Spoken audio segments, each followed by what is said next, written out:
Господин Јанушев, кој се още впечаточи од ова неколку часов на посета на Грацко?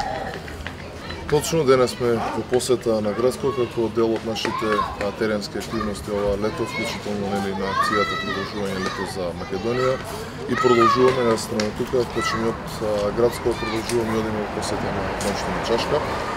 Она што можам да го забележаме дека покрај најголемото прашање, најголемиот проблем за сите граѓани, тоа е референдумот и договорот во однос на името, дека граѓаните ги тиштат и секојдневните обични проблеми. Меѓутоа, она исто така што е евидентно дека власта на коруптивен и криминален начин троши државни ресурси за партиска кампања.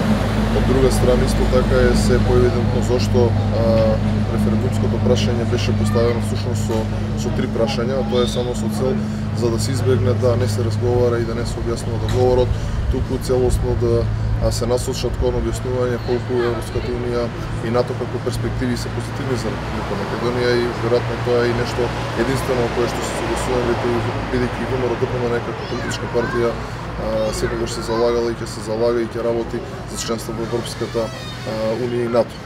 Меѓутоа, она што е многу побитно, тоа е дека во Европска унија не може да се влезе со криминал и со корупција, со злоупотреба на државни пари, со злоупотреба на се она што е од интерес на граѓаните, кој што всушност доаѓа од граѓаните. Мора да разбереме дека ова не е референдум за Македонија, ова е референдум за Северна Македонија. Токму тоа е она што треба да работиме, значи да го доближиме до граѓаните и да кажеме дека СДСМ ова што го прави преку кампањата всушност на еден перфиден и речиси суптилен начин се обидува да протне во граѓаните нешто што едноставно не може да помине. Колку сето ова што го кажавте при оваа посета по домовите жителите на Грацко всушност им е познато, колку веќе дали ги препознаваат, едноставно не препознаваат суштината на оваа голема? Граѓаните се и такако свесни. Граѓаните многу добро ја гледаат целата ситуација, гледаат што ова неспособна власт не прави.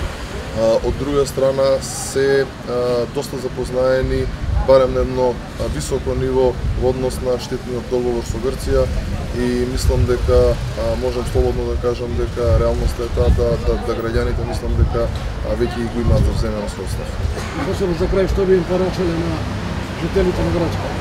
На жителите на Грацко би им порачал барем оние кои што се уште немале прилика да го погледнат ако треба и во детали договорот, за да на некој начин разберат зошто ние како ВМРО-ДПМН се противставуваме на истиот и зошто не го прифаќаме. Благодарам.